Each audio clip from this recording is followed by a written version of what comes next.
Salut, bienvenue dans les secrets du sexe, toujours accompagné du général Diarry, votre sexe le plus cool, le plus hop, le plus hip, le plus proche de vous. C'est toujours un réel plaisir d'être en face de cette caméra pour vous expliquer des sujets sur la sexualité. Alors aujourd'hui nous allons parler de l'absence d'ovulation dans un cycle menstruel et mettre en rapport avec la grossesse. Alors avant de commencer notre sujet, je vais te demander de t'abonner à notre chaîne si tu n'es pas encore abonné. Et pour le faire c'est simple, c'est écrit à ta droite en rouge là, s'abonner. Allez, vas-y, clique. Allez, clique. C'est fait? Tu es abonné? Super, bienvenue dans la famille des connaisseurs du sexe. Alors, comme je le disais, nous allons parler de l'absence de l'ovulation dans un cycle menstruel. D'abord, nous allons voir la définition de l'anovulation, qui est l'absence des règles, l'absence de l'ovulation dans un cycle menstruel. Et puis, nous allons essayer de voir les signes qui montrent une absence d'ovulation dans un cycle menstruel. Et aussi, on va voir les causes et enfin les solutions. Alors, sans plus tarder, on y va pour le premier point. C'est quoi une anovulation? Alors, il faut dire que une anovulation, c'est lorsque dans un cycle menstruel, il n'y a pas d'ovulation, il y a absence d'ovulation. Vous comprenez un peu? Il peut y avoir aussi qu'il y ait ovulation, mais il ne peut pas y avoir de fécondation parce que l'ovule qui a été ovulé n'est pas de la bonne qualité. Donc, on va parler de disovulation. Donc, on a deux thèmes à mémoriser, à retenir. C'est quoi? L'anovulation et la disovulation. On va essayer d'évoquer ces mots-là régulièrement dans notre discours, dans notre exposé. Alors, ça, c'était le premier point.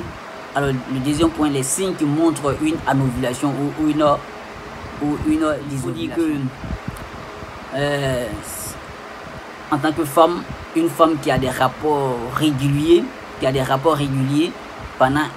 après un an de mariage, donc je reprends, une femme qui a des rapports réguliers après un an de mariage, qui constate un cycle très long et très irrégulier et qui ne tombe pas enceinte, c'est que cette femme souffre d'une anovulation ou d'une disovulation. Vous comprenez un peu? Parce que après un an de mariage, si vous avez un rapport régulier et qu'il y a ovulation, c'est fort probable que vous tombez enceinte. Donc c'est à 100% que vous tombez enceinte. Mais si vous avez des rapports réguliers et que après un an de mariage que vous ne tombez pas enceinte, c'est que il n'y a pas d'ovulation, ou soit il y a ovulation mais l'ovulation n'est pas de la bonne qualité. Vous comprenez un peu? Donc ça fait que vous ne pouvez pas tomber enceinte. Et aussi il y a l'absence des règles ou les règles espacées. Ça veut dire quoi? Il y a des mois vous voyez vos règles, il y a des mois vous ne voyez pas vos règles. Soit chaque 2 mois vous voyez vos règles, ou soit chaque 3 mois vous voyez vos règles. Donc ça, ce sont les signes qui montrent une anovulation ou une disovulation. Ça veut dire qu'une absence d'ovulation ou une ovulation mais pas de la bonne qualité. Alors ça, c'était un peu les signes qui montraient un peu une anovulation et une disovulation. Alors après cela, on va voir les causes qui provoquent cela. On va voir les causes, sans plus d'aller les causes. Il faut dire ici que notre première cause, c'est, comment dirais-je, l'absence des règles après l'arrêt des pilules. C'est ce qu'on va appeler l'absence des règles post-pilule. Alors c'est quoi l'absence des règles post-pilule?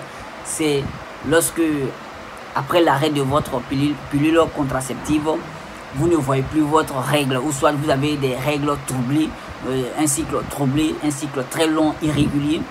Cela est dû à, comment dirais-je, cela est dû du fait que votre corps n'est pas adapté à ce changement. Donc il faut du temps à votre corps pour pouvoir s'adapter à ce changement. Donc du coup vous allez voir des règles, des absences de règles, ou bien un cycle vraiment très troublé.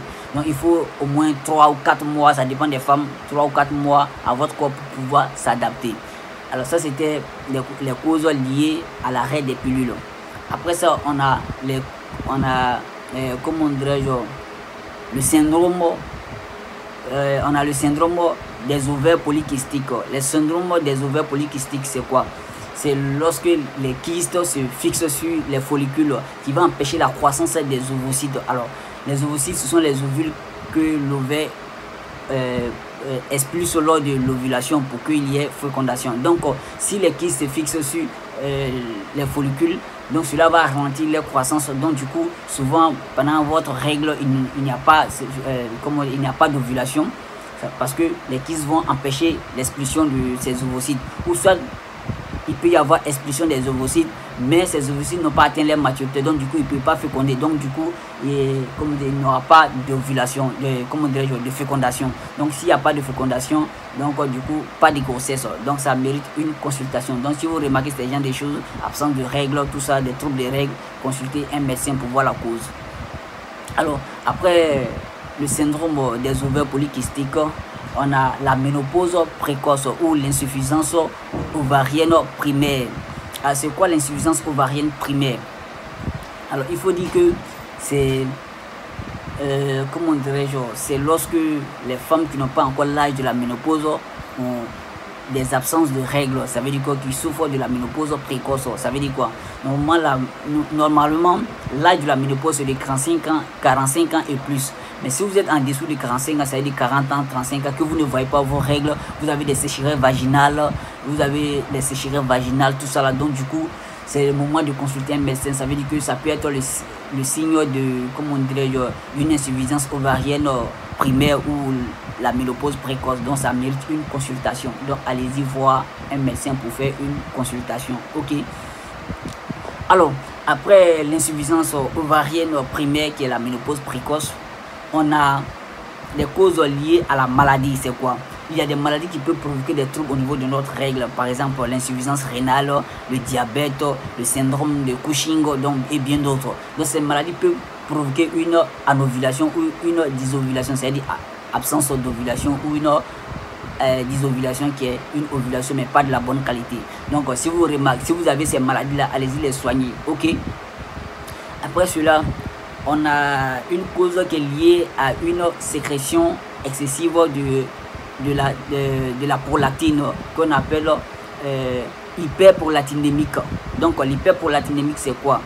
C'est lorsque, comment dire, votre corps sécrète, comment dirais-je, une grande quantité de la prolactine. Alors on connaît tous la fonction de la prolactine. La prolactine c'est l'hormone qui participe à la production du lait maternel à la fin de la grossesse et après l'accouchement. Alors si vous n'êtes pas enceinte, pour une femme qui n'est pas enceinte, que son corps sécrète une grande quantité de la prolactine, alors c'est qu'il y a un problème. Donc cette hormone va essayer de troubler comme on dirait, votre cycle menstruel. Donc du coup il y aura une anovulation, une absence d'ovulation, ou soit les règles irrégulières, tout ça là. Donc c'est le moment d'aller consulter un médecin si vous constatez ces genre de choses. Alors après l'hyperprolactinémique, on a une cause qui est liée à l'insuffisance hypophysaire. Alors l'hypophyse c'est la partie du cerveau qui contrôle la fonction ovarienne. Donc l'hypophyse va produire les hormones qu'on appelle les hormones FSH et LH. Et les deux hormones participent à la croissance et à l'expulsion des ovules. Vous comprenez un peu? Donc si l'hypophyse est atteint, du coup il n'y a pas de production de ces deux hormones. Donc du coup pas de fonction ovarienne, pas d'ovulation, pas de fécondation et pas de grossesse. Donc allez-y consulter un médecin si vous remarquez les absences de règles. Ok? Sur plusieurs mois, 2 mois, 3 mois sans voir vos règles, allez-y consulter un médecin. Alors après l'insuffisance hypophysaire, nous avons un peu les causes qui sont liées aux chromosomes. Donc on a une cause chromosomique. Alors une cause chromosomique, ça veut dire quoi? On sait que la femme possède 2 chromosomes X, ça veut dire une paire de chromosomes X. Alors il peut y arriver que qu'il y ait manque d'un chromosome X chez la femme. Donc ça veut dire elle naît avec, ça veut dire que au lieu de 2 chromosomes X, elle a un seul chromosome X. Ou il peut y arriver qu'il y ait comme on dirait, une malformation au niveau de l'un des chromosomes X. Donc quand c'est comme ça, la femme ne peut pas procréer. Donc du coup, elle ne peut pas ovuler. Donc du coup, on a absence d'ovulation, tout ça là. Donc ou soit il y a ovulation, mais l'ovulation n'est pas de la bonne qualité. L'ovule n'est pas de la bonne qualité. Parce que quand une femme ovule, elle donne, comment on dirait, on appelle ça comme, elle donne ses gènes. Donc du coup, si ces gènes ne sont pas de la bonne qualité, ça ne peut pas féconder. Donc du coup, pas de fécondation, pas de grossesse. Donc il y a ça aussi.